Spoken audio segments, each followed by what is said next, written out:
আজকের ভিডিওতে তোমাদের ক্লাস 9-এর রায় ও মার্টিন প্রশ্নবিচিত্রা 2024-এর লাইফ সায়েন্সের সেকেন্ড সামেটিভের যে মডেল কোশ্চেন পেপারগুলো দেওয়া রয়েছে তার 1 এবং 2 নম্বর মডেলের সমস্ত প্রশ্নগুলোর উত্তর আলোচনা করব।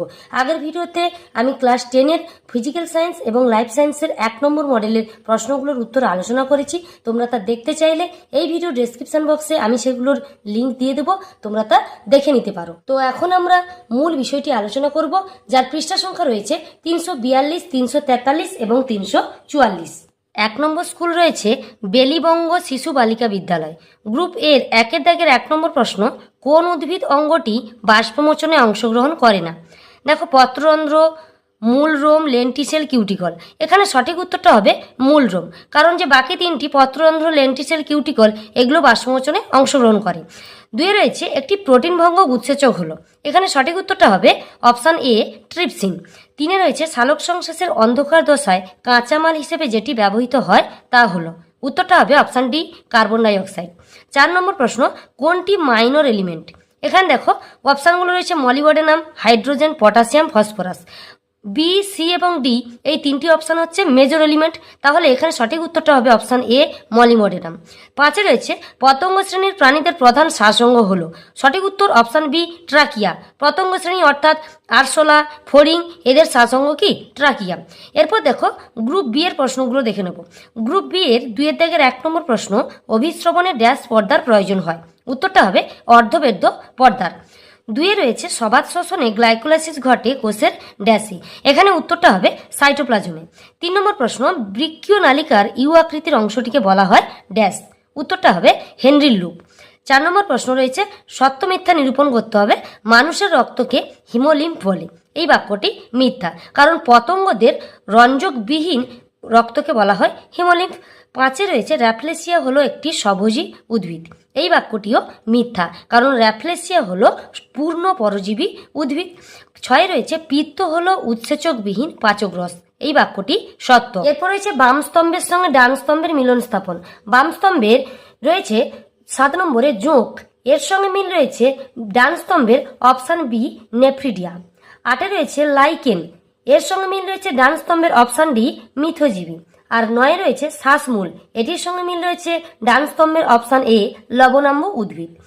10 নম্বর প্রশ্ন রয়েছে RUBP এর পুরো নাম লেখো, হবে রাইবিউলোজ বীজ ফসফেট। 11 রয়েছে বিসদৃশ শব্দটি বেছে লেখো, তরুক্ষীর, রজন, কুইনাইন, গঁত।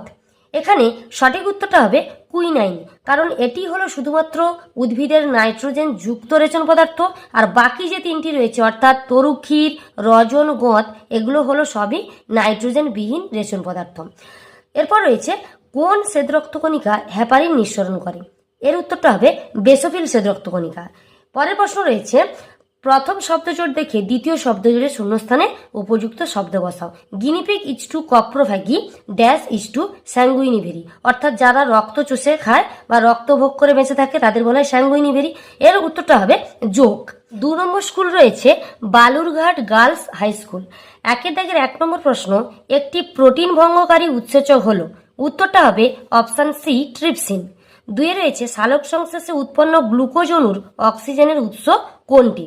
এই প্রশ্নের উত্তরটা হবে অপশান এ, CO2 অর্থাৎ কার্বন ডাই অক্সাইড।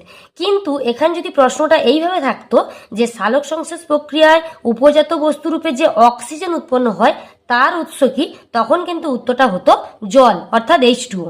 3 নম্বর প্রশ্ন রয়েছে ট্রাকিয়া কোন প্রাণীর শ্বাসঅঙ্গ? এখানে উত্তরটা হবে অপশান বি, ফড়িং। 4 রয়েছে কোনটি নাইট্রোজেন ঘটিত রেচন পদার্থ নয়? প্রশ্নগুলো ভালো করে দেখবে, অনেক সময় হয় থাকে, অনেক সময় নয় থাকে। এখানে রয়েছে কোনটি নাইট্রোজেন ঘটিত রেচন পদার্থ নয়? এই প্রশ্নের উত্তরটা হবে অপশান বি, রজন। 5 রয়েছে অ্যালার্জি প্রতিরোধ করে কোন শ্বেত রক্তকণিকা? এর উত্তরটা হবে অপশান বি, ইউসিনোফিল। এরপর দেখো 2-এর দাগের 1 নম্বর প্রশ্ন, NADP এর পুরো নাম কি? তো এর উত্তরটা হবে নিকোটিনামাইড অ্যাডেনিন ডাইনিউক্লিওটাইড ফসফেট। 2 রয়েছে বাষ্পমোচন মাপার যন্ত্রের নাম লেখো। তো এর প্রশ্নের উত্তরটা হবে গ্যানংয়ের পোটোমিটার। 3 রয়েছে মানুষের দন্ত সংকেতটি লেখো। তো এই প্রশ্নের উত্তরটা হবে I 2/2, C 1/1, PM2/2 M3/3, অর্থাৎ একজন পরিণত বা প্রাপ্তবয়স্ক মানুষের 4 ধরনের দাঁত থাকে। আই মানে হচ্ছে ইনসাইজার, সি কথার অর্থ হলো ক্যানাইন, PM কথার মানে হলো প্রিমোলার, আর এম মানে মোলার। এই 4 ধরনের দাঁত থাকে। এরপর দেখো 4-এ রয়েছে ফুসফুসীয় শিরা বহন করে ড্যাশ রক্ত। এই প্রশ্নের উত্তরটা হবে বিশুদ্ধ রক্ত। দেখো শিরা সাধারণত দূষিত রক্ত বহন করে আর ধমনী বিশুদ্ধ রক্ত, কিন্তু ফুসফুসীয় শিরা বিশুদ্ধ রক্ত পরিবহন করে। একই রকমভাবে ধমনী বিশুদ্ধ রক্ত পরিবহন করে বললাম, কিন্তু ফুসফুসীয় ধমনী যদি বলে তখন কিন্তু সে দূষিত রক্ত পরিবহন করবে। 5-এ দেখো রয়েছে ড্যাশ অণু PGLD থেকে 6 অণু RUBP উৎপন্ন হয়। উত্তরটা হবে 10 অণু। 6-এ রয়েছে রক্ততঞ্চন H2 অণুচক্রিকা, শ্বাসবায়ু পরিবহন H2 ড্যাশ। এর উত্তরটা হবে লোহিত রক্তকণিকা বা RBC। এরপর দেখো রয়েছে সত্য মিথ্যা নিরূপণ। 7-এর দাগে রয়েছে পিত্তাশয়ে পিত্ত উৎপন্ন হয়। এই বাক্যটি মিথ্যা, কারণ পিত্ত পিত্তাশয়ে নয় যকৃতে উৎপন্ন হয়।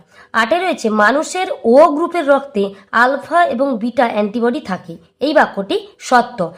আলফা এবং বিটা অ্যান্টিবডি থাকে ও গ্রুপের রক্তে, কিন্তু এই গ্রুপের রক্তে কোনো অ্যান্টিজেন থাকে না। 9-এ রয়েছে ব্যাপন প্রক্রিয়ায় পদার্থের অণু বেশি ঘনত্বের স্থান থেকে কম ঘনত্বের স্থানে ছড়িয়ে পড়ে। এই বাক্যটি সত্য। ব্যাপন হলে বেশি ঘনত্বের স্থান থেকে কম ঘনত্বের স্থানে ছড়িয়ে পড়বে পদার্থের অণু, আর যদি এখানে ঠিক এর উল্টো হতো অর্থাৎ অভিশ্রবণ হতো তখন কিন্তু পদার্থের অণুগুলো কম ঘনত্বের স্থান থেকে বেশি ঘনত্বের স্থানে ছড়িয়ে পড়তো। এরপর দেখো বাম স্তম্ভের সঙ্গে ডান স্তম্ভের মিলন স্থাপন রয়েছে। 10-এ রয়েছে ক্ষারধর্মী তরল কলা। এর সঙ্গে মিল রয়েছে ডান স্তম্ভের অপশান ডি রক্ত।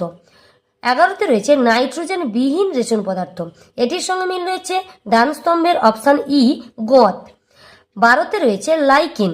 এর সঙ্গে মিল রয়েছে ডান স্তম্ভের অপশান বি মিথজীবী। আর 13-তে রয়েছে যকৃৎ। এর সঙ্গে মিল রয়েছে ডান স্তম্ভের অপশান এ অর্নিথিন চক্র, অর্থাৎ যকৃতে অর্নিথিন চক্র ঘটে। তো আজকের ভিডিওটি এই পর্যন্ত। পরের ভিডিওতে আমি তোমাদের বাকি মডেল কোশ্চেন পেপারগুলোর উত্তর আলোচনা করব।